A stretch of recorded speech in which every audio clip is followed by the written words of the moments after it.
Olá e bem-vindas e bem-vindos a mais uma análise. Olá. Hoje o nosso material de partida é um pouquinho diferente. Não é uma pilha de artigos. Não. São umas notas breves, um perfil bem conciso de uma única pessoa. A professora Michelon, da Universidade Federal de Pelotas. Certo. A nossa missão aqui é quase um trabalho de detetive, sabe? A partir de poucas pistas, a gente vai tentar montar o quebra-cabeças. Gosto da ideia. E perceber o alcance real do trabalho de uma historiadora hoje em dia. É ver como uma carreira acadêmica que às vezes soa tão distante se desdobra em ações bem concretas e com conexões surpreendentes. E é um excelente exercício, porque um perfil assim aparentemente simples funciona como uma janela, sabe? Uma janela. Uma janela para as grandes tendências do mundo acadêmico atual. O que a gente vai ver aqui é como a colaboração internacional, a ligação universidade-comunidade, a valorização do patrimônio, Sim, como nada disso é só um conceito abstrato. O percurso dela parece o estudo de caso perfeito de como a teoria vira a ação. com impacto real. Exato. Vai muito além dos muros da universidade. Muito além. Ok, então vamos começar pelo básico, pela base de tudo que está nas notas. Vamos lá. A professora Michelon não só leciona, como também estudou na Universidade Federal de Pelotas, a UFPEL. Certo. Isso, para mim, já diz muito. Fala de um vínculo, uma raiz profunda com a instituição, né? Com certeza, um pertencimento. Mas o que salta logo à vista é um cargo que ela ocupou. Pró-reitora de Extensão e Cultura, ali entre 2017 e 2020. Isso não soa a um simples cargo administrativo, parece mais uma declaração de missão, não acha? A ideia de extensão Sim, levar para fora. sugere levar a universidade para a rua. E essa observação é crucial. O cargo de pró-reitor de Extensão e Cultura é, na sua essência, o de um construtor de pontes. Construtor de pontes, gostei disso. A função é garantir que a universidade não vire uma torre de marfim, sabe? Isolada, falando só para si mesma. Entendi. Pelo contrário, o objetivo é que ela seja um motor cultural, um motor social para sua região. A gente está falando de supervisionar programas que levam arte, ciência, debates, Todo o conhecimento. todo o conhecimento produzido ali para o público geral. É um trabalho que exige uma visão muito clara de que o conhecimento só cumpre sua função quando é compartilhado. E útil para a sociedade. Exatamente. Útil. Ações que são mencionadas, parece que esse cargo não foi um desvio, foi o resultado natural do trabalho dela. Tudo se conecta.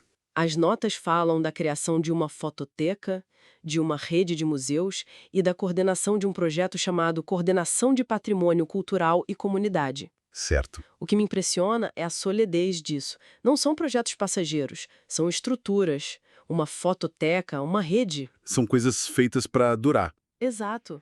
E a tangibilidade desses projetos é o ponto-chave. Um artigo acadêmico pode ser lido por, 100 especialistas. Sim, Mas um museu ou um arquivo fotográfico pode ser visitado por milhares de pessoas e perdurar por gerações. total. Cada uma dessas criações tem um impacto muito específico. Uma fototeca, por exemplo, é um tesouro. É a construção deliberada de um arquivo para o futuro. Para que a memória não se perca. Isso. Garantir que a memória visual de uma comunidade, as pessoas, as transformações, os eventos, não se percam com o tempo.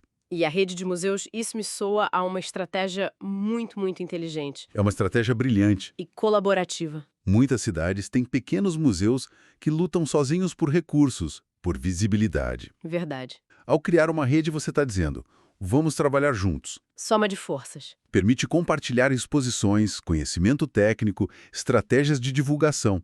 Em vez de 10 pequenas vozes sussurrando, você passa a ter uma única voz, muito mais forte. E para o público cria um circuito cultural muito mais rico, imagino. E coeso, exatamente. Parece que uma coisa alimenta a outra, certo? A fototeca preserva a imagem e a rede de museus pode dar um palco para essa e outras histórias. Perfeito. E temos a coordenação de patrimônio cultural e comunidade. O nome já diz praticamente tudo. O nome é a materialização daquela ponte que a gente estava falando. Mostra uma coerência impressionante entre a área de investigação dela, o patrimônio, Sim. e a aplicação prática, que é servir a comunidade. Ela não está só estudando o patrimônio de uma perspectiva teórica. Ela está criando as ferramentas para que a própria comunidade possa acessar, compreender e, mais importante, se sentir dona desse patrimônio. É a academia em ação, No seu melhor. no seu melhor. E essa capacidade de criar redes e estruturas a nível local, fico a pensar se não foi isso que deu a ela a credibilidade e a experiência para depois saltar para um palco muito maior. Faz todo o sentido. Porque é aqui que a história fica ainda mais interessante. As notas especificam a área de investigação dela. Património industrial. Ah, sim. Esse termo é curioso, não é só história, sabe? Parece algo mais. Focado, mais moderno. É um campo fascinante. O que o patrimônio industrial faz é, de certa forma, democratizar a história. Democratizar a história? Como assim? A gente deixa de olhar apenas para os palácios, para as igrejas, para os monumentos dos grandes líderes e passa a olhar para os locais onde a vida moderna foi, de fato, forjada. Ah, No suor, na inovação e, por vezes, no conflito do trabalho diário. A gente está falando das ruínas de antigas fábricas, de maquinaria pesada enferrujando, de vilas operárias. estações de comboio com relógios parados. Exatamente. São como cápsulas do tempo da nossa história econômica e social. Exatamente. Cápsulas do tempo. Pense numa antiga fábrica de tecidos. Se a gente fechar os olhos, quase dá para ouvir o eco ensurdecedor das máquinas. Nossa. Esses locais contam a história da tecnologia, da engenharia, mas também a história das pessoas comuns, dos trabalhadores e de como as nossas vidas e as nossas cidades foram moldadas pela produção. E num lugar como Pelotas, com a história das charqueadas? Exato. As charqueadas eram um complexo agroindustrial imenso.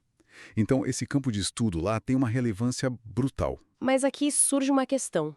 Ao preservar e estudar essas velhas fábricas, não se corre o risco de romantizar um passado que, bom, muitas vezes foi de trabalho extremamente duro, de exploração, condições difíceis? Olha, essa é a pergunta fundamental nesse campo. É o que separa um bom trabalho de um mau. Certo. A resposta é que o objetivo não é romantização, é a complexificação da memória. Complexificar a memória. Não se trata de dizer que belos tempos, mas de mostrar todas as facetas. Eu lembro de um projeto semelhante na Espanha, onde entrevistaram antigos operários de uma fábrica. Sim. As memórias mais fortes deles não eram sobre as especificações técnicas das máquinas.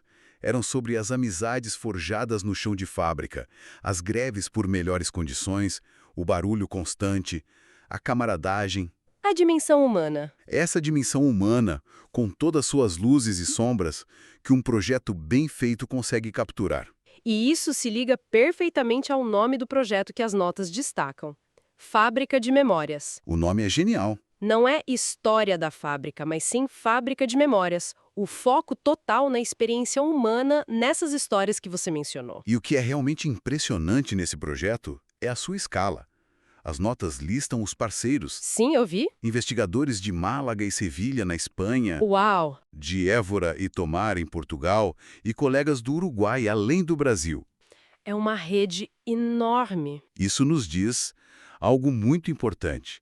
Não é um projeto isolado, é a liderança de uma rede de investigação multinacional.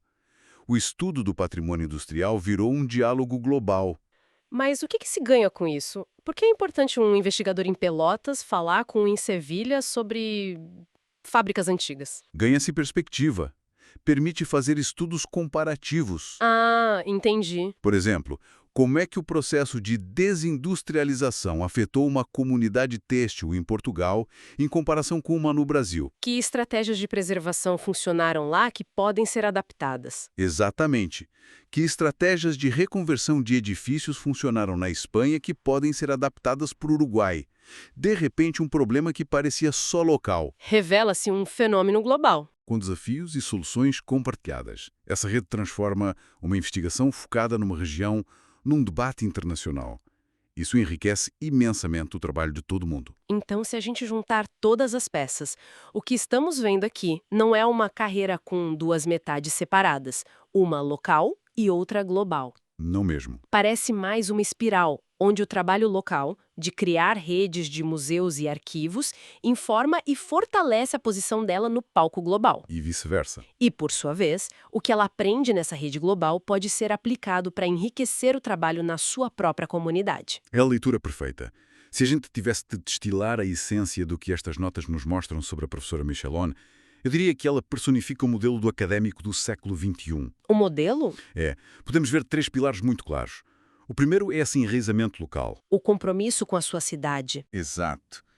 Um compromisso de longo prazo, profundo e visível com a sua instituição, que se manifesta na criação de estruturas permanentes, que vão deixar um legado. Certo. O segundo pilar seria, então, a conexão global. Sem dúvida. Ela não está trabalhando numa bolha. Não mesmo. A liderança da Fábrica de Memórias a coloca como uma peça central numa rede de conhecimento que atravessa continentes. Mostra que o patrimônio de Pelotas tem relevância e dialoga com o patrimônio mundial. E o terceiro? O que amarra tudo. O terceiro, que talvez seja o que amarra tudo, é um compromisso com a memória viva. A memória viva. Tanto nos cargos como nos projetos, a preocupação parece ser sempre a mesma: aplicar o conhecimento para o benefício da sociedade.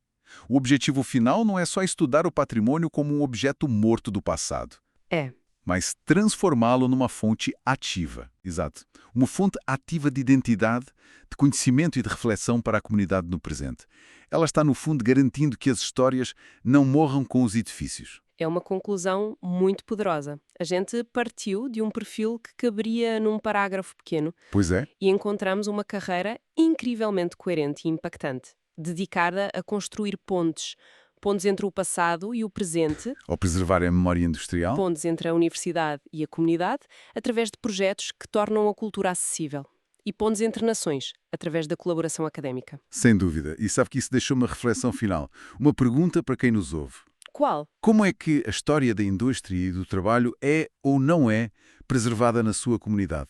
Se olharmos à volta, certamente existem fábricas antigas, estações desativadas, armazéns abandonados. Que histórias esses lugares contam? Exato. O trabalho de pessoas como a professora Michelon nos lembra que estes locais não são apenas ruínas ou espaços vazios. São arquivos de memória à espera de serem lidos, compreendidos e, acima de tudo, compartilhados, antes que o silêncio os apague para sempre.